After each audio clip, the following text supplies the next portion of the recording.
harapan kita semua, bukan harapan saya saja, tapi harapan kita semua. Nah, alhamdulillah, bukan berarti saya di sini sok pintar atau menggurui dakwah tadi. Kebetulan saya masuk sebagai calon guru penggerak akademi 10. Saya diberikan tugas di sini terkait dengan modul 1.4 yang tentang budaya positif. Karena ini merupakan rangkaian dari kegiatan aksi nyata dari modul 1.4 yang nanti imbasnya hasil video yang saya lakukan ini nanti dimasukkan di PMM ya, sebagai aksi nyata. Nah, kemudian modul 1.4 di sini tentang budaya positif. Apa sih budaya positif? Budaya positif di sekolah itu nilai-nilai yang kebiasaan di sekolah yang berpihak pada peserta didik agar mereka berkembang menjadi pribadi yang kritis, penuh hormat dan tanggung jawab. Nah, budaya-budaya positif seperti apa di sekolah? Banyak budaya-budaya positif yang bisa kita lakukan, bukan hanya sekedar kita mengajar di dalam kelas. Salah satu budaya positif yang bisa kita terapkan, misal setiap pagi kita menyambut siswa di depan pagar dengan salaman, dengan mengucapkan salam. Nah, itu salah satu budaya positif. Kemudian yang kedua, memungut sampah dan membuat ke dalam tong sampah, itu juga termasuk budaya positif. Nah, kalau hal-hal seperti itu kita lakukan rutin, imbasnya nanti kepada diri kita, kepada siswa, sehingga menjadi satu kebiasaan yang baik.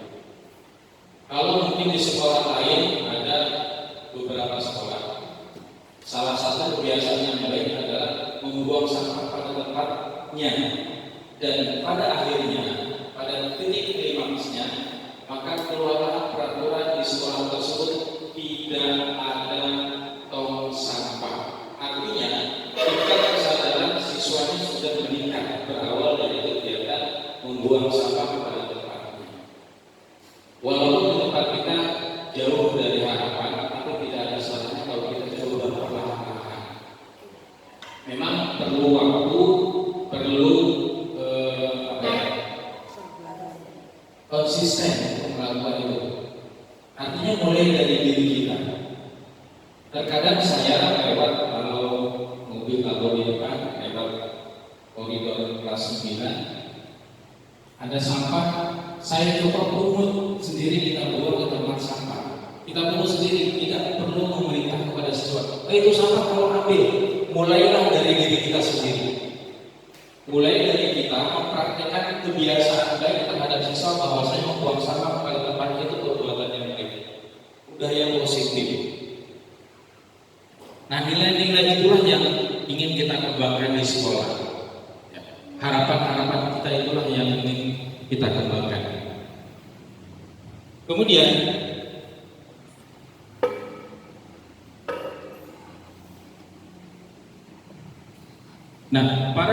perubahan paradigma untuk membangun budaya yang positif, sekolah perlu menyediakan lingkungan yang positif.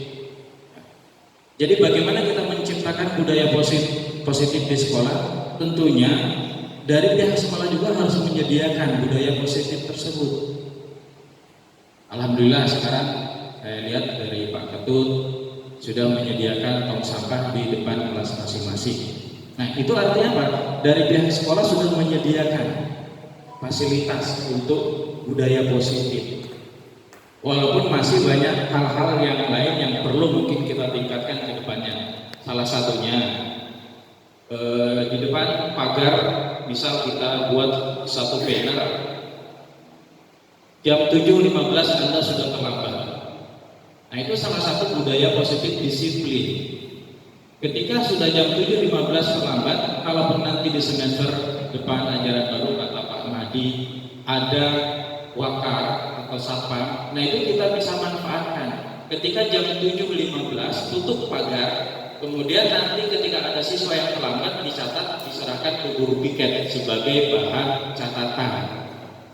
Nah nanti yang terlambat itu dijadikan semacam nanti ada di akhirnya itu ada restitusi. Apa masalahnya jadi terlambat? Apa alasannya? Apa sebabnya? Nah nanti kita mencari permasalahan, menemukan permasalahan si anak ini kok setiap hari terlambat. Nah, sehingga nanti ketika sudah dilakukan penelitian seperti itu, mudah-mudahan harapannya siswa tersebut tidak terlambat lagi. Ya. Nah kemudian yang kedua adalah aman dan nyaman. Aman dan nyaman seperti apa? Siswa itu berangkat ke sekolah, datang ke sekolah itu merasa aman dan nyaman, ya, tidak semacam terintimidasi. Saya malas turun lah karena ini dan sebagainya. Nah, bagaimana menciptakan budaya aman dan nyaman itu siswa tertarik berangkat sekolah lebih pagi. Ya. Kemudian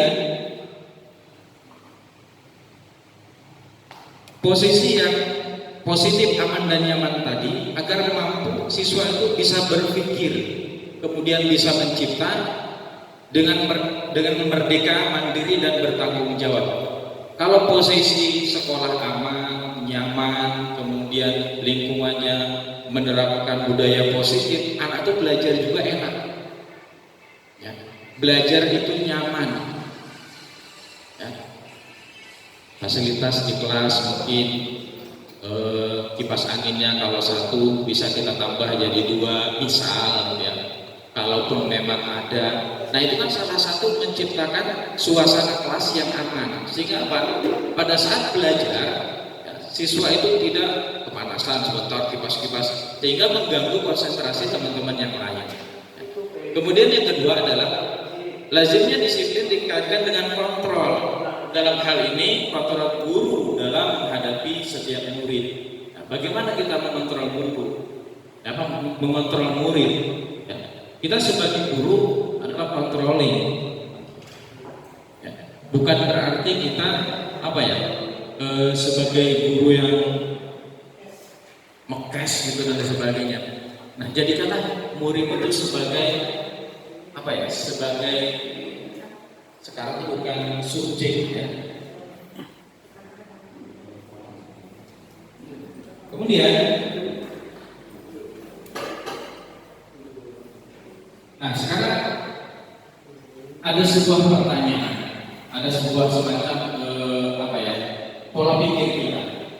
Andaikan di tangan Bapak Ibu ada selebar kertas, kemudian Bapak Ibu genggam sekuat mungkin.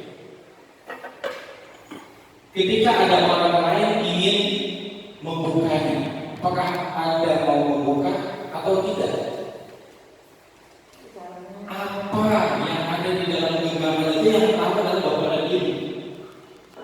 Nah, misal saya meminta kepada Bu Dewi, coba tolong bukakan.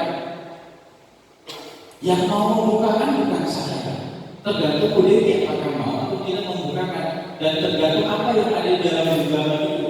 Misal kalau dalam genggaman itu sebuah rahasia yang tidak perlu disampaikan kepada orang lain, maka Dewi berhak bertanggung jawab untuk mempertahankan genggaman itu. Nah, kemudian dalam kegiatan ini sebenarnya siapa yang memegang kendali atau kontrol untuk membuka atau menutup kepala kanan? Ya diri kita, bukan orang lain. Kalau orang lain yang membuka berarti kita semacam disetir oleh orang lain. Artinya kita tidak memiliki pendirian. Ya. Ada kalanya mungkin kita bisa membuka genggaman tangan kita.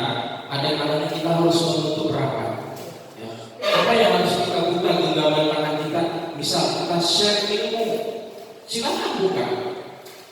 Ya. Kita share ilmu pengetahuan, jangan digenggam. Apa yang kita miliki kita bagi. Sehingga apa? Ilmu yang kita miliki bisa dibagikan bersama dengan teman-teman dan orang lain yang tahu.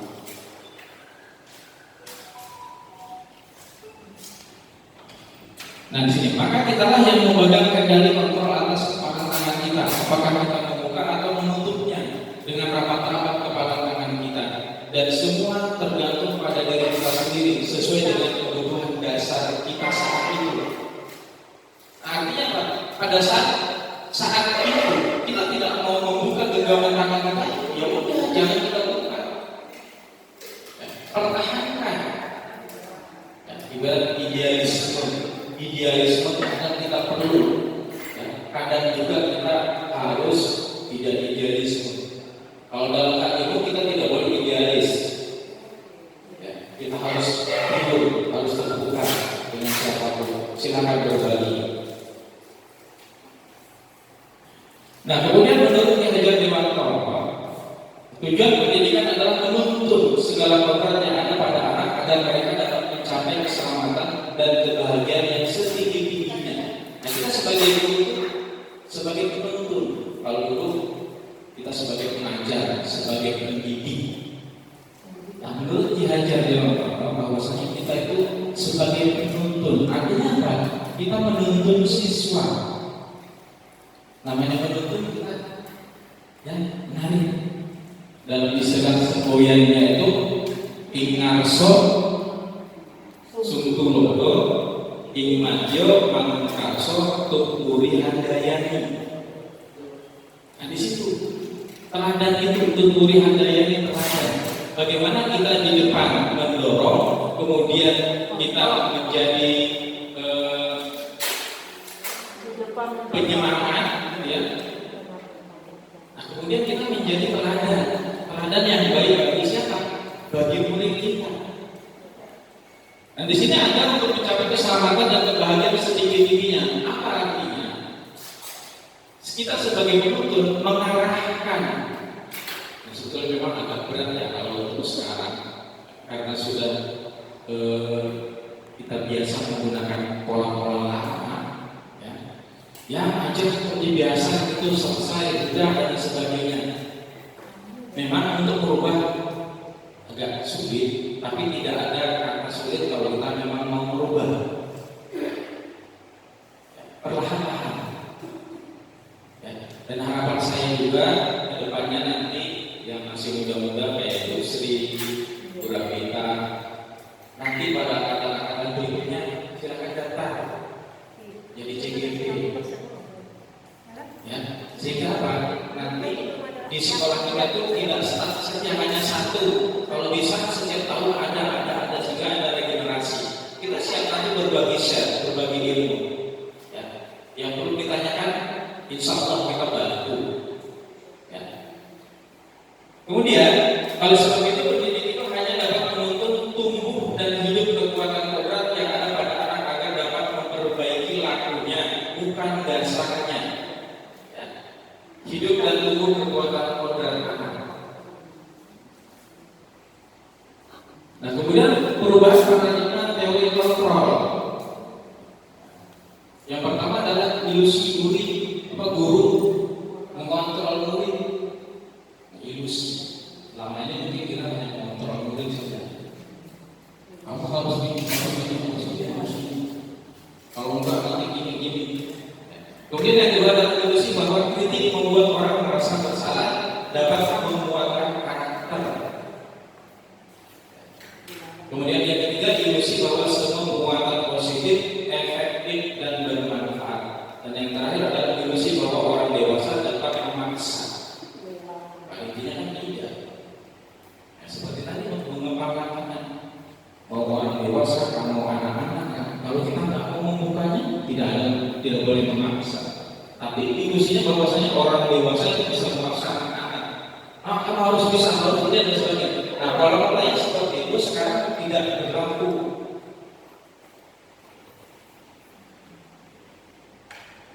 Nah, kemudian di sini perubahan paradigma stimulus respon teori kontrol. Siapa sesungguhnya yang memiliki kontrol? Stimulus respon yang pertama kita mencoba mengubah orang agar berpandangan sama dengan kita. Itu kalau stimulus responnya. Tapi teori kontrolnya kita berusaha memahami pandangan orang lain tentang dunia. Kita berusaha memahami dulu. Kemudian yang kedua adalah perilaku buruk dilihat sebagai suatu kesalahan. Tapi kalau teori kontrolnya semua perilaku memiliki tujuan. tujuan itu buruk. Ya kan masih ada tujuannya. Oh saya mau paling kaya, tujuannya apa? Mau disembelih, mau dimakan, itu tujuannya. Kemudian ketika orang lain bisa mengontrol saya, teori kontrolnya hanya Anda yang bisa mengontrol diri Anda.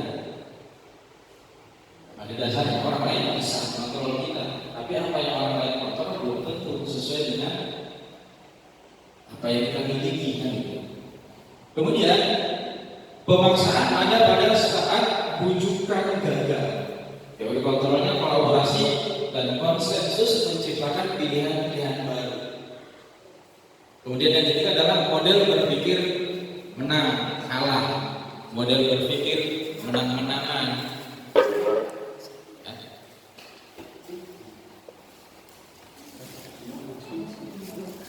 Kemudian apa makna disiplin? Mungkin Bapak Ibu ada yang tahu apa makna disiplin?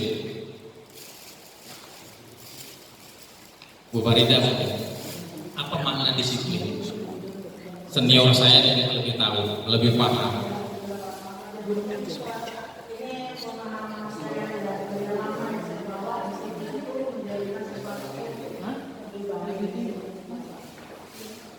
Ada yang lain?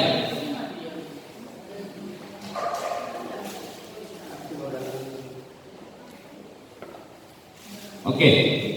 Apa makna disiplin? Yang pertama, disiplin diambil dari kata Latin disiplina yang artinya belajar. Artinya disiplin itu belajar. Belajar apa? Belajar mengendalikan diri itu disiplin juga. Kemudian makna dari kata ini berkonotasi dengan disiplin diri dari murid-murid Sokrates dan Plato. Kemudian yang ketiga, disiplin diri membuat orang menggali potensinya menuju sebuah tujuan apa yang ada yang dia hargai. Kemudian yang keempat, namun dalam budaya kita, makna kata disiplin telah berubah menjadi suatu yang dilakukan seseorang pada orang lain untuk mendapatkan kepatuhan. Nah sekarang kita mengonotasikan bahwasanya disiplin itu suatu kepatuhan, padahal bukan. Ya. Memang ada benarnya, tapi tidak sepenuhnya benar bahwasanya disiplin itu suatu kepatuhan terhadap sesuatu yang harus kita taati. Kecenderungan umum adalah menggabungkan kata disiplin dengan ketidaknyamanan, bukan dengan apa yang kita hargai atau pencapaian suatu tujuan mulia. Disiplin adalah kemampuan memerintah diri sendiri dalam mengontrol dan menguasai untuk memilih tindakan yang mengacu pada nilai-nilai yang kita hargai dengan penuh tanggung jawab tanpa perintah orang lain. Kalau mungkin di awalnya disiplin itu kita ibaratnya apa ya, menunggu perintah. Tapi kalau disiplin itu tumbuh dari diri kita, maka walaupun tanpa perintah kita akan menjalankan. Misal, saya ada jam masuk hari ini. Ketika kita sudah menerapkan disiplin dan disiplin diri, maka walaupun tanpa ada perintah, tanpa ada monitoring dari atasan, ya tetap kita akan melakukan. Karena apa? Itu merupakan tanggung jawab kita untuk melaksanakannya. Ya. Maksud dari nilai-nilai yang kita hargai adalah nilai-nilai kebajikan, sifat-sifat positif manusia yang merupakan tujuan mulia yang ingin dicapai setiap individu. Nilai-nilai kebajikan yang ingin dicapai oleh setiap anak Indonesia yang kita kenal sekarang dengan istilah profil pelajar Pancasila. Apa saja itu profil pelajar Pancasila? Yang pertama adalah beriman dan bertakwa kepada Tuhan Yang Maha Esa dan berakhlak mulia. Yang kedua adalah mandiri. Yang ketiga adalah bernalar kritis. Yang keempat berkebinekaan global. Yang kelima bergotong royong dan kreatif. Ini adalah profil pelajar Pancasila yang ada di Umar Kurikulum Merdeka. Oke, kemudian teori motivasi perilaku manusia manusia. Yang pertama untuk menghindari ketidaknyamanan hukuman. Ya. Di sini ada pertanyaan, apa yang akan terjadi apabila saya tidak melakukannya? Nah, ini merupakan motivasi eksternal dari luar. Ya. Kemudian yang kedua adalah untuk mendapatkan imbalan dari orang lain. Apa yang akan saya dapatkan apabila saya melakukannya? Ini dorongan dari luar juga, faktor eksternal. Berarti kalau kita masih menjalankan yang dua ini, berarti ada udang di balik batu. Kita mau disiplin kalau ada imbalan. Kita mau disiplin apabila apa yang terjadi itu akan mendapatkan sanksi.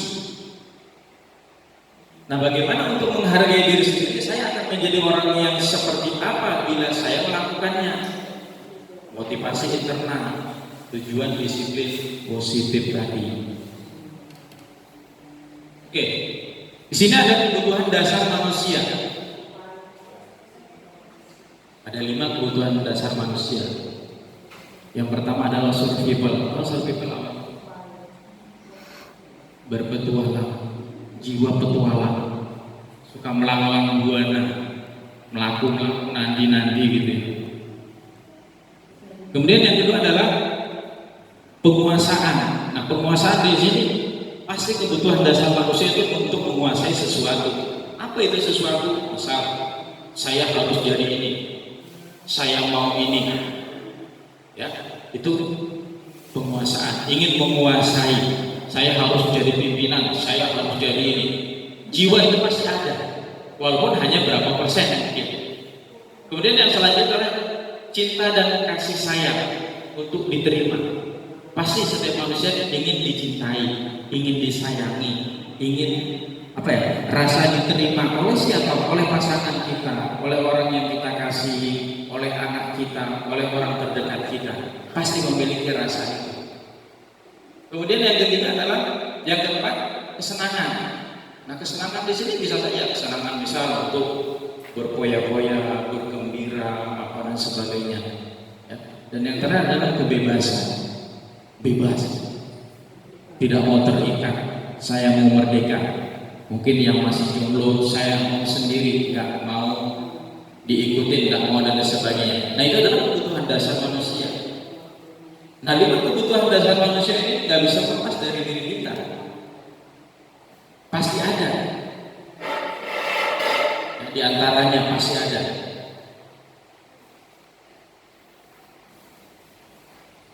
Nah, di sini ada sebuah ilustrasi. Ini sudah mulai masuk ke restitusi ya. Ibu Ani, ya, guru kelas 5 SD pelita hati, sedang bingung menghadapi ulah salah satu murid di kelasnya. Agus, beberapa anak telah datang dan mengeluh. Agus yang seringkali meminta bekal makanan siang mereka dengan paksa.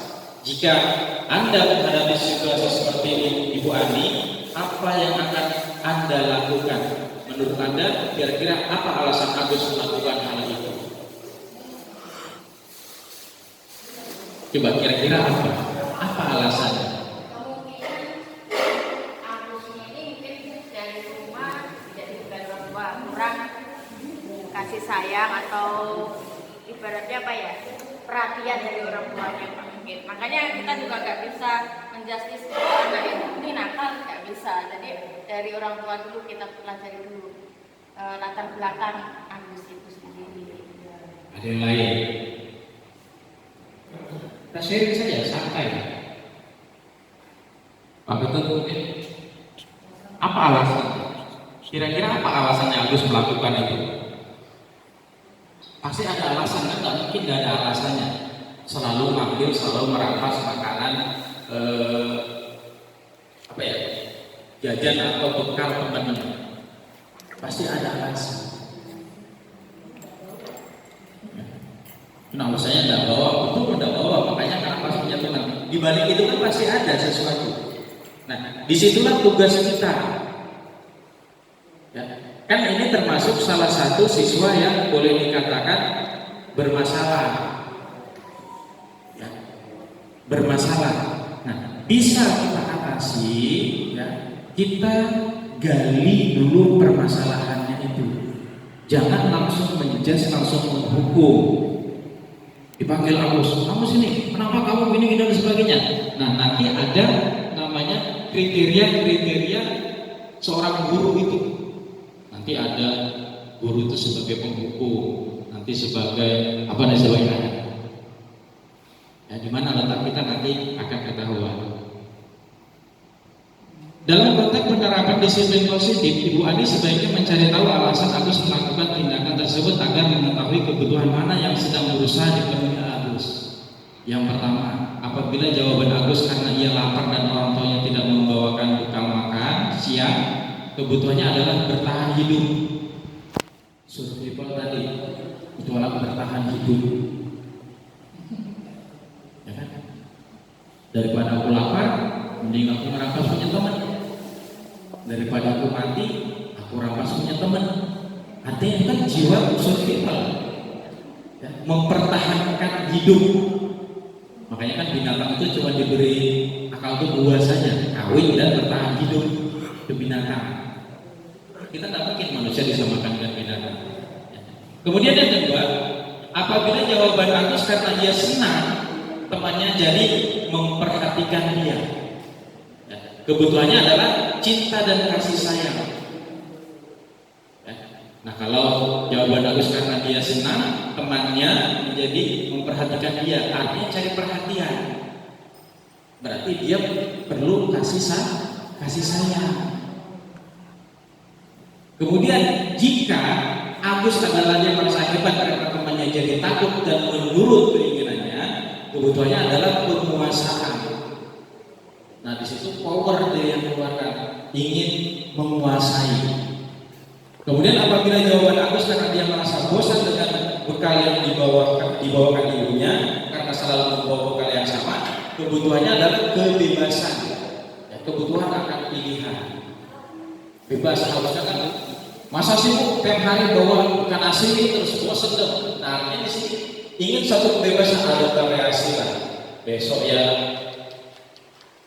ikan nila kah, ikan emas kah, masa ikan asin terus buyat makin naik makanan gitu ya. Kemudian yang terakhir adalah apabila jawaban Agus adalah karena iseng saja dan dia menikmati ekspresi wajah temannya yang kesal karena diambil makanannya, kebutuhannya adalah kesenangan. Ya, dia mau hura-hura, mau cari sensasi kesenangan, yang penting senang tanpa memperdulikan kerugian orang lain. Nah, di sini posisi kontrol kita seorang guru. Ada 5 posisi kontrol. Yang pertama adalah penghukum. Yang kedua adalah pembuat merasa bersalah. Yang ketiga adalah teman. Yang keempat pemantau, dan yang kelima adalah manajer. Kita bisa meraba-raba posisi kita berada di mana. Nomor 1 kah, nomor 2, nomor 3, nomor 4, atau nomor 5. Siapa yang bisa menjawab kita sendiri? Sejauh ini seperti apa? Oke, 5 posisi kontrol di sini kita bagi ya. Penghukum yang pertama, motivasinya ya guru berbuat. Nah, di situ menghardik, menunjuk-nunjuk, menyakiti, menyindir. Nah, itu kriterianya sebagai penghukum. Ya. Kemudian kalau sebagai pembuat merasa bersalah, dia berceramah dan mengatakan seharusnya nak begini. Ya.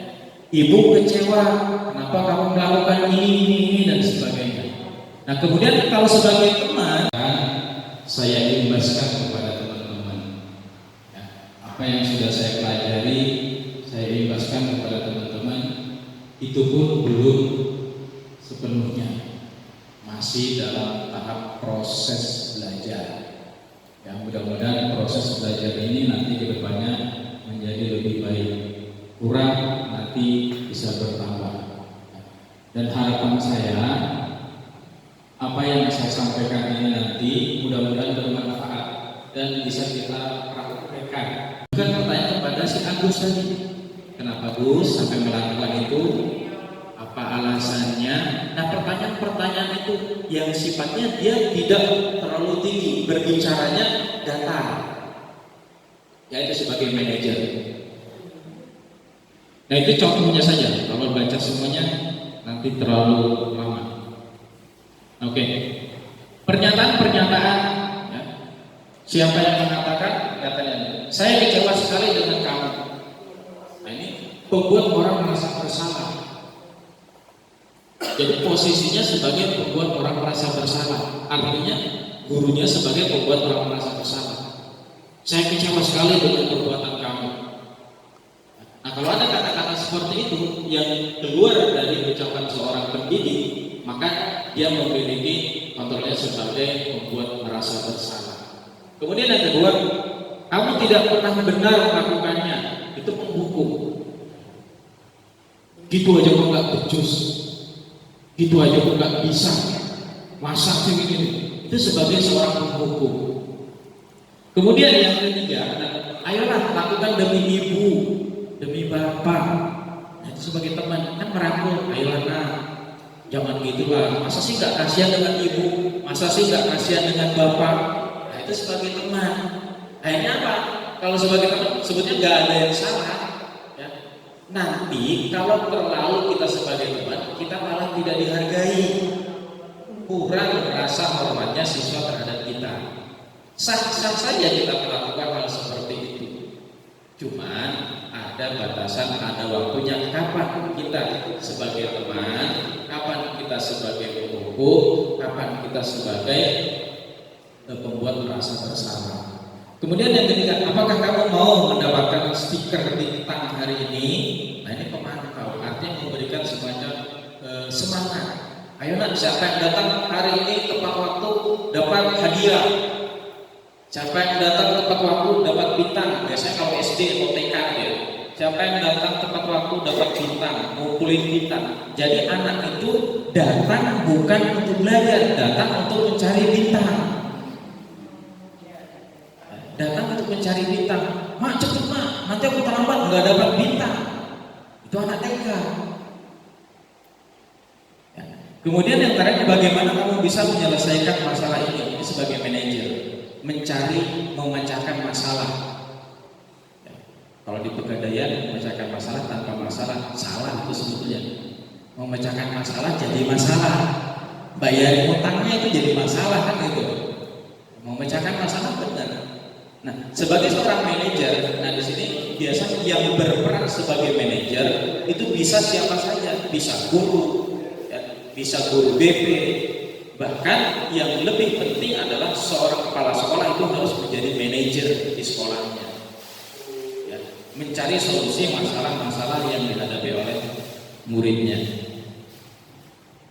Nah, di sini budaya positif itu lingkungan positif, keyakinan kelas dan peraturan kelas. Nah, keyakinan kelas adalah nilai-nilai kebajikan atau prinsip-prinsip universal yang disepakati bersama secara universal, lepas dari latar belakang suku, ras, agama, bahasa maupun negara. Nah, artinya sini keyakinan kelas dibuat secara bersama-sama, ya, dengan nilai-nilai kebajikan yang positif, yang baik, sehingga nanti keyakinan kelas itu dijadikan satu peraturan di dalam kelas yang jadi lebih baik. Ya, itu harapan kita semua, bukan harapan saya saja, tapi harapan kita semua. Nah, alhamdulillah, bukan berarti saya di sini sok pintar atau menggurui dakwah lagi. Kebetulan saya masuk sebagai calon guru penggerak akademik 10. Saya diberikan tugas di sini terkait dengan modul 1.4 yang tentang budaya positif. Karena ini merupakan rangkaian dari kegiatan aksi nyata dari modul 1.4 yang nanti imbasnya hasil video yang saya lakukan ini nanti dimasukkan di PMM ya, sebagai aksi nyata. Nah, kemudian modul 1.4 di sini tentang budaya positif.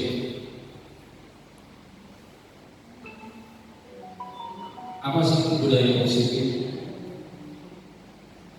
Budaya positif di sekolah itu nilai-nilai yang kebiasaan di sekolah yang berpihak pada peserta didik agar mereka berkembang menjadi pribadi yang kritis, penuh hormat dan tanggung jawab.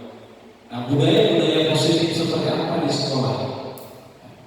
Banyak budaya-budaya positif yang bisa kita lakukan, bukan hanya sekedar kita mengajar di dalam kelas. Salah satu budaya positif yang bisa kita terapkan, misal setiap pagi kita menyambut siswa di depan pagar dengan salaman, dengan mengucapkan salam. Nah, itu salah satu budaya positif. Kemudian yang kedua, memungut sampah dan membuat ke dalam tong sampah, itu juga termasuk budaya positif. Nah, kalau hal-hal seperti itu kita lakukan rutin, imbasnya nanti kepada diri kita, kepada siswa, sehingga menjadi satu kebiasaan yang baik. Kalau mungkin di sekolah lain ada beberapa sekolah, salah satu kebiasaan yang baik adalah membuang sampah pada tempatnya, dan pada akhirnya, pada titik klimaksnya, maka keluarlah peraturan di sekolah tersebut tidak ada tong sampah. Artinya, tingkat kesadaran siswanya sudah meningkat berawal dari kegiatan membuang sampah pada tempatnya. Walaupun tempat kita jauh dari harapan, tapi tidak ada salahnya kalau kita coba perlahan-lahan. Memang perlu waktu, perlu konsisten untuk melakukan itu. Artinya mulai dari diri kita. Terkadang saya lewat kalau mobil di depan, lewat koridor kelas 9, ada sampah, saya coba pungut sendiri, kita buang ke tempat sampah. Kita pungut sendiri, tidak perlu memerintah kepada siswa. Itu sampah kalau ambil, mulailah dari diri kita sendiri. Mulai dari kita mempraktikkan kebiasaan baik terhadap siswa bahwa saya membuang sampah pada tempat itu perbuatan yang baik, budaya positif. Nah, nilai-nilai itulah yang ingin kita kembangkan di sekolah. Harapan-harapan kita itulah yang ingin kita kembangkan. Kemudian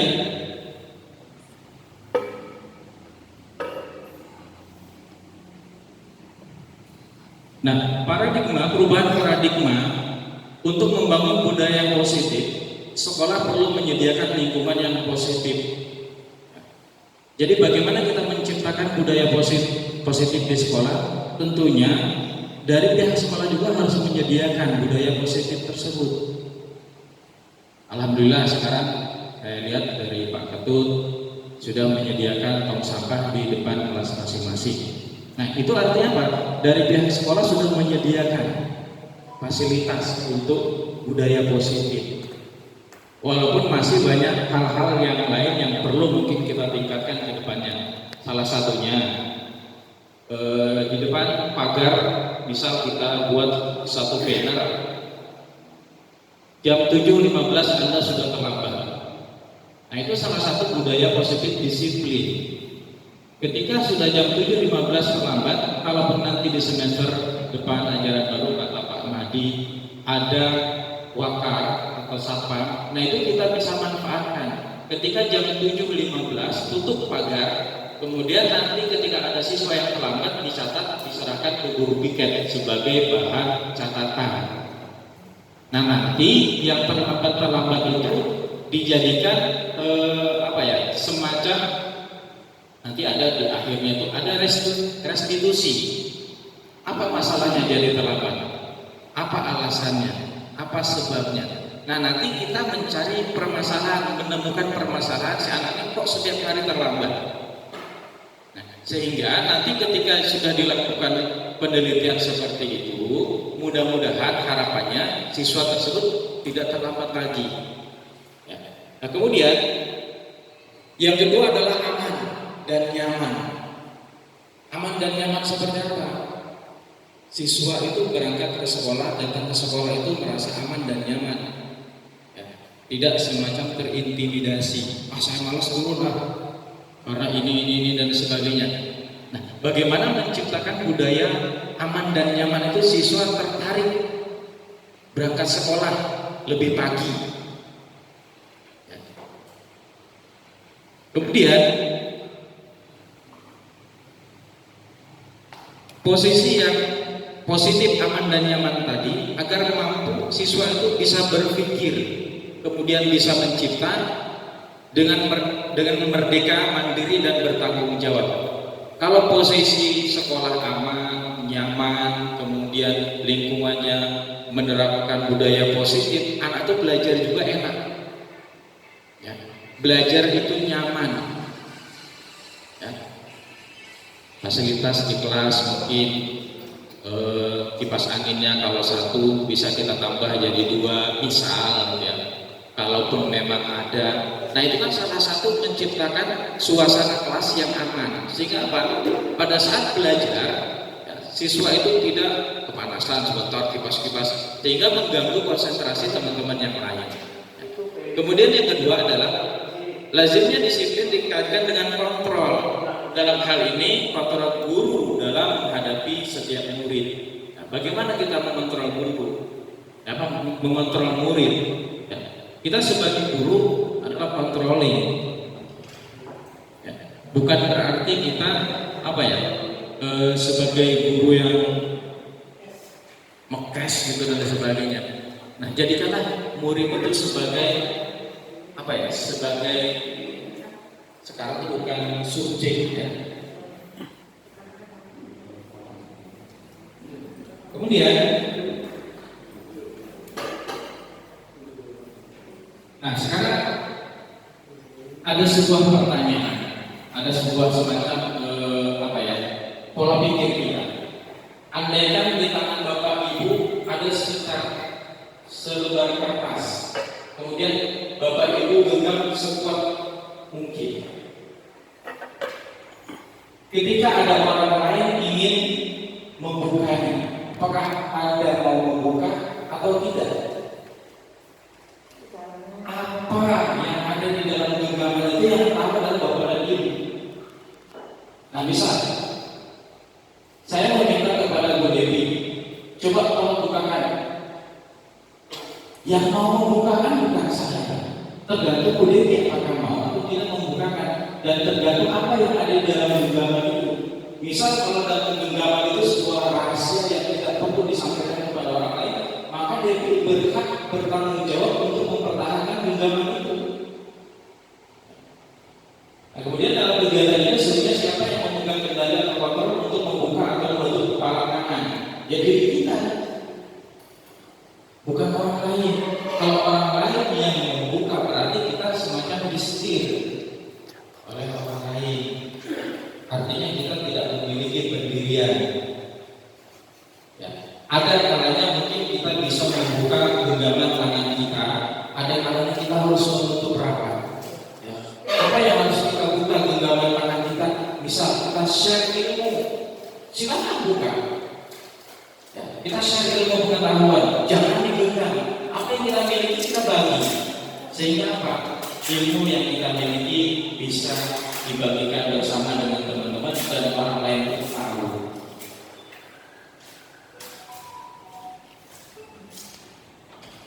Nah di sini maka kitalah yang memegang kendali kontrol atas kepala tangan kita, apakah kita membuka atau menutupnya dengan rapat-rapat kepala tangan kita, dan semua tergantung pada diri kita sendiri sesuai dengan kebutuhan dasar kita saat itu.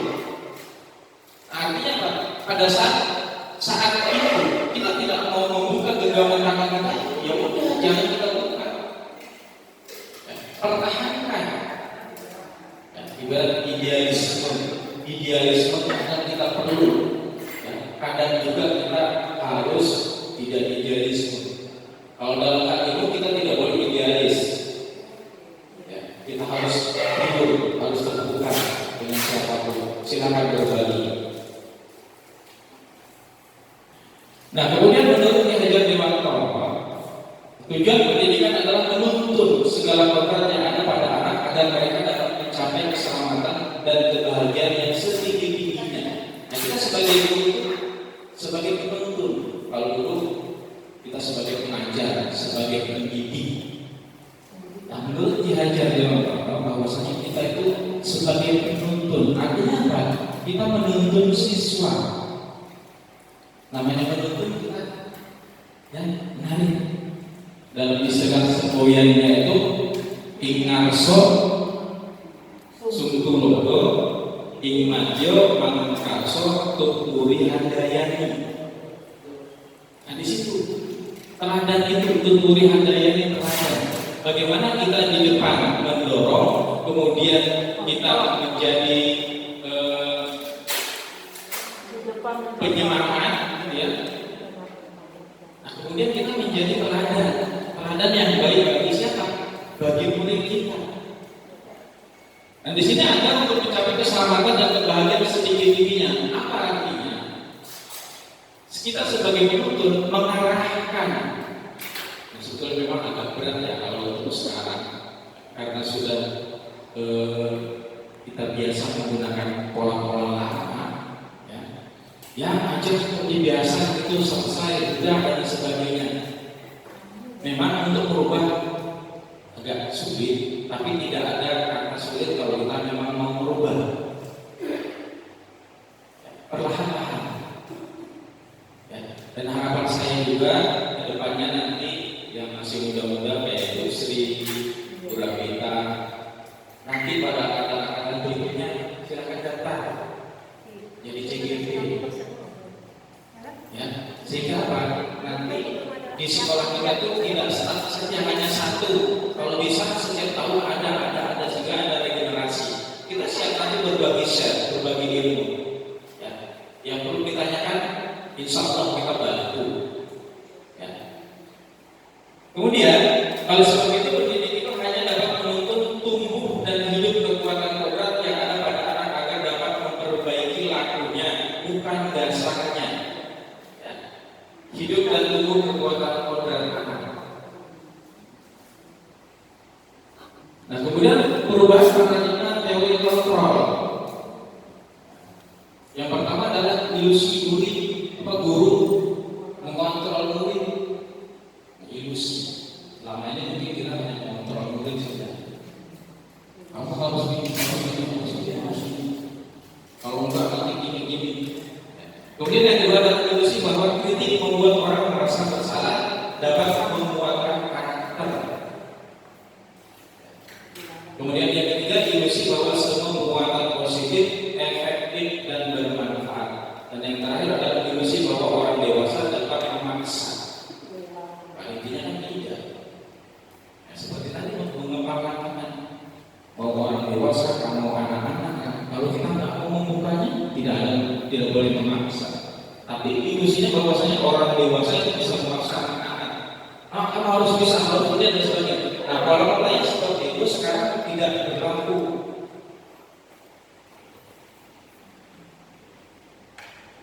Nah, kemudian di sini perubahan paradigma stimulus respon teori kontrol. Siapa sesungguhnya yang memiliki kontrol? Stimulus respon yang pertama kita mencoba mengubah orang agar berpandangan sama dengan kita. Itu kalau stimulus responnya. Tapi teori kontrolnya kita berusaha memahami pandangan orang lain tentang dunia. Kita berusaha memahami dulu. Kemudian yang kedua adalah perilaku buruk dilihat sebagai suatu kesalahan. Tapi kalau teori kontrolnya semua perilaku memiliki tujuan, walaupun tujuan itu buruk. Ya kan masih ada tujuannya. Oh, saya mau paling kaya, tujuannya apa? Mau disembelih, mau dimakan, itu tujuannya. Kemudian ketiga orang lain bisa mengontrol saya. Teori kontrolnya hanya ada yang bisa mengontrol diri Anda. Pada dasarnya orang lain bisa mengontrol kita, tapi apa yang orang lain kontrol belum tentu sesuai dengan apa yang kita miliki. Kemudian pemaksaan ada pada saat bujukan gagal. Teori kontrolnya kolaborasi dan konsensus menciptakan pilihan-pilihan baru. Kemudian yang ketiga adalah model berpikir menang kalah, model berpikir menang-menangan.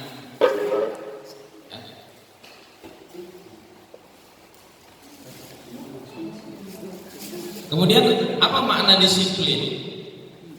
Mungkin Bapak Ibu ada yang tahu apa makna disiplin? Bu Farida, apa makna disiplin? Senior saya ini lebih tahu, lebih paham.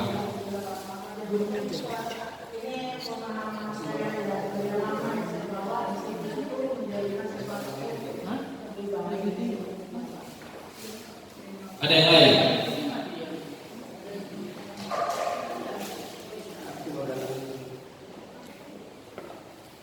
Oke, apa makna disiplin? Yang pertama, disiplin diambil dari kata Latin disiplina, yang artinya belajar. Artinya disiplin itu belajar. Belajar apa? Belajar mengendalikan diri itu disiplin juga. Kemudian makna dari kata ini berkonotasi dengan disiplin diri dari murid-murid Sokrates dan Plato. Kemudian yang ketiga, disiplin diri membuat orang menggali potensinya menuju sebuah tujuan apa yang dia hargai. Kemudian yang keempat, namun dalam budaya kita, makna kata disiplin telah berubah menjadi suatu yang dilakukan seseorang pada orang lain untuk mendapatkan kepatuhan. Nah sekarang kita mengonotasikan bahwasanya disiplin itu suatu kepatuhan, padahal bukan. Ya. Memang ada benarnya, tapi tidak sepenuhnya benar bahwasanya disiplin itu suatu kepatuhan terhadap sesuatu yang harus kita taati. Kecenderungan umum adalah menggabungkan kata disiplin dengan ketidaknyamanan, bukan dengan apa yang kita hargai atau pencapaian suatu tujuan mulia. Disiplin adalah kemampuan memerintah diri sendiri dalam mengontrol dan menguasai untuk memilih tindakan yang mengacu pada nilai-nilai yang kita hargai dengan penuh tanggung jawab tanpa perintah orang lain. Kalau mungkin di awalnya disiplin itu kita ibaratnya apa ya, nunggu perintah. Tapi kalau disiplin itu tumbuh dari diri kita, maka walaupun tanpa perintah kita akan menjalankan. Misal, saya ada jam masuk hari ini. Ketika kita sudah menerapkan disiplin dan disiplin diri, maka walaupun tanpa ada perintah, tanpa ada monitoring dari atasan, ya tetap kita akan melakukan. Karena apa? Itu merupakan tanggung jawab kita untuk melaksanakannya. Ya.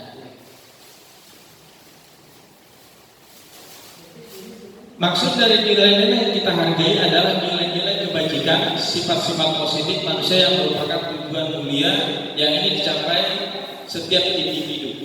Nilai-nilai kebajikan yang ingin dicapai oleh setiap anak Indonesia yang kita kenal sekarang dengan istilah profil pelajar Pancasila. Apa saja itu profil pelajar Pancasila? Yang pertama adalah beriman dan bertakwa kepada Tuhan Yang Maha Esa dan berakhlak mulia. Yang kedua adalah mandiri. Yang ketiga adalah bernalar kritis. Yang keempat berkebinekaan global. Yang kelima bergotong royong dan kreatif. Ini adalah profil pelajar Pancasila yang ada di Umar kurikulum Merdeka. Oke, kemudian teori motivasi perilaku manusia. Yang pertama untuk menghindari ketidaknyamanan hukuman. Ya. Di sini ada pertanyaan, apa yang akan terjadi apabila saya tidak melakukannya? Nah, ini merupakan motivasi eksternal dari luar. Ya. Kemudian yang kedua adalah untuk mendapatkan imbalan dari orang lain. Apa yang akan saya dapatkan apabila saya melakukannya? Ini dorongan dari luar juga, faktor eksternal. Berarti kalau kita masih menjalankan yang dua ini, berarti ada udang di balik batu. Kita mau disiplin kalau ada imbalan. Kita mau disiplin apabila apa yang terjadi itu akan mendapatkan sanksi. Nah, bagaimana untuk menghargai diri sendiri? Saya akan menjadi orang yang seperti apa bila saya melakukannya? Motivasi internal.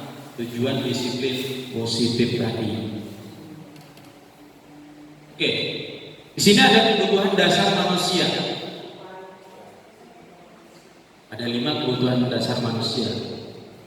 Yang pertama adalah survival. Apa survival apa? Berpetualang, jiwa petualang, suka melalang buana, melaku nandi gitu. Kemudian yang kedua adalah penguasaan. Nah, penguasaan di sini pasti kebutuhan dasar manusia itu untuk menguasai sesuatu. Apa itu sesuatu? Misal, saya harus jadi ini, saya mau ini, ya, itu penguasaan. Ingin menguasai, saya harus jadi pimpinan, saya harus jadi ini. Jiwa itu pasti ada, walaupun hanya berapa persen mungkin. Kemudian yang selanjutnya adalah cinta dan kasih sayang untuk diterima.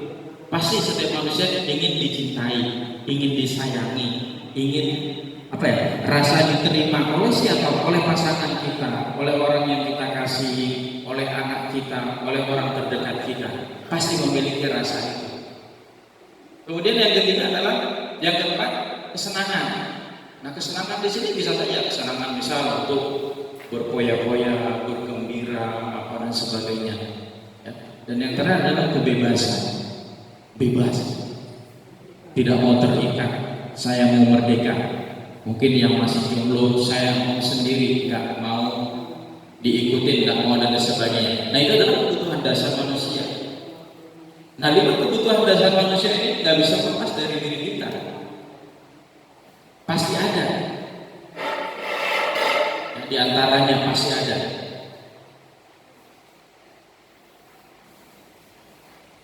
Nah, di sini ada sebuah ilustrasi. Ini sudah mulai masuk ke restitusi ya. Ibu Ani, ya, guru kelas 5 SD pelita hati, sedang bingung menghadapi ulah salah satu murid di kelasnya. Agus, beberapa anak telah datang dan mengeluh. Agus yang seringkali meminta bekal makanan siang mereka dengan paksa. Jika Anda menghadapi situasi seperti ini, Ibu Ani, apa yang akan Anda lakukan? Menurut Anda, kira-kira apa alasan Agus melakukan hal itu? Coba kira-kira apa? Apa alasannya?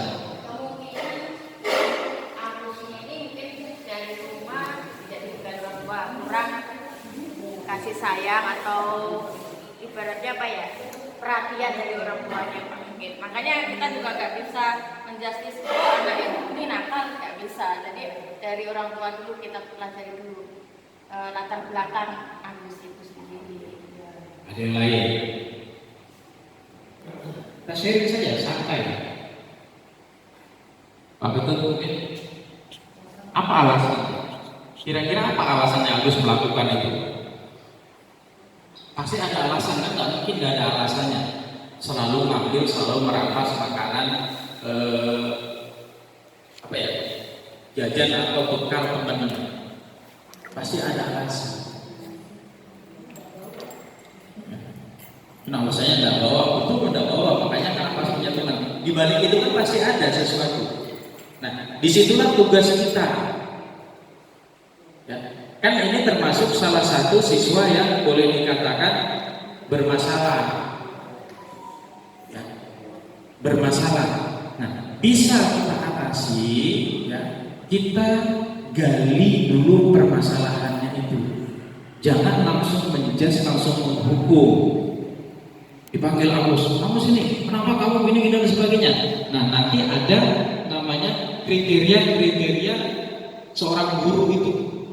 Nanti ada guru itu sebagai penghukum, nanti sebagai apa dan sebagainya. Ya, di mana letak kita nanti akan ketahuan. Dalam konteks penerapan disiplin positif, Ibu Ani sebaiknya mencari tahu alasan Agus melakukan tindakan tersebut agar mengetahui kebutuhan mana yang sedang berusaha dipenuhi Agus. Yang pertama, apabila jawaban Agus karena ia lapar dan orang tuanya tidak membawakan bekal makan siang, kebutuhannya adalah bertahan hidup. Survival tadi, kebutuhan bertahan hidup. Ya kan? Daripada aku lapar, mending aku merampas punya teman. daripada aku mati, aku rampas punya teman.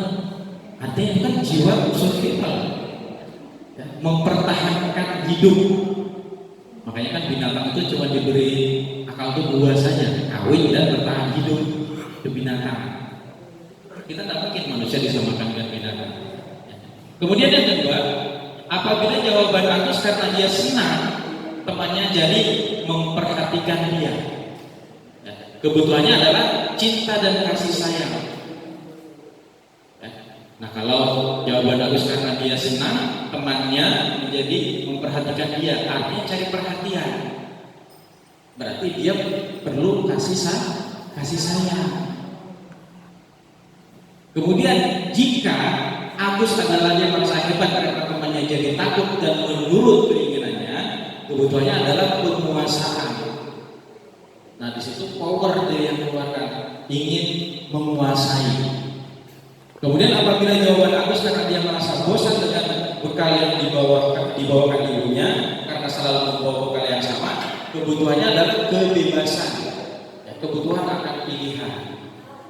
Bebas, harusnya kan masa sih tiap hari bawa ikan asin terus bosan dong. Nah, artinya di sini ingin satu kebebasan, ada variasi lah.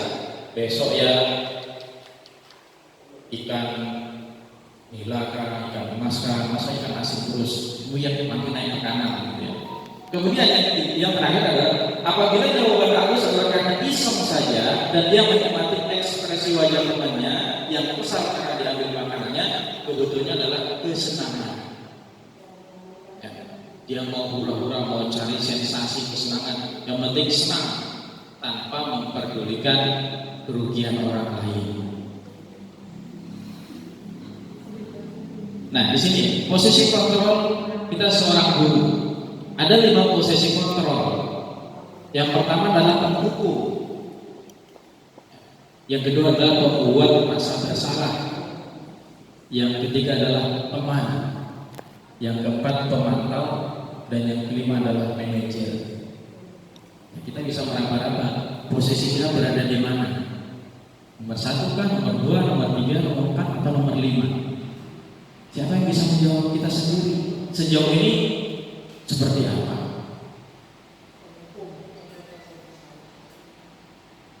Oke, 5 posisi kontrol di sini kita bagi ya. Penghukum yang pertama, motivasinya ya guru berbuat. Nah, di situ menghardik, menunjuk-nunjuk, menyakiti, menyindir. Nah, itu kriterianya sebagai penghukum. Ya. Kemudian kalau sebagai pembuat merasa bersalah, dia berceramah dan mengatakan seharusnya nak begini. Ya. Ibu kecewa, kenapa kamu melakukan ini dan sebagainya. Nah, kemudian kalau sebagai teman